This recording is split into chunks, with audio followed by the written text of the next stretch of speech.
tak je, kak je. No to, živeli!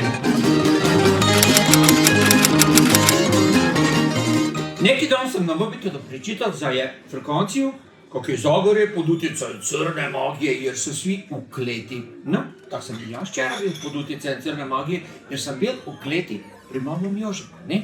Je načel drugu inaksicu pa me zval, naj se ne vrnem koštati. I nemaš kaj za reći, robaj, ajnc ad prva razlika, bolje čak neko ono mešno da ga koštaš, no?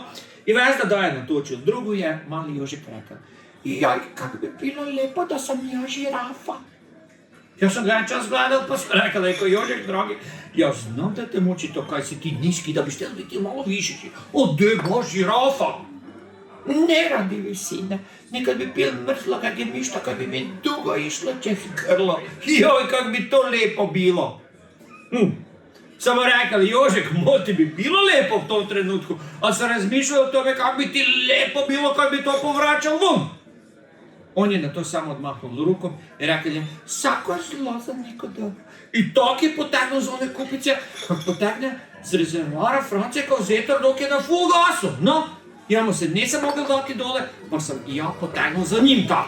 No, a kaj veš, tak je, kak je. Živeli!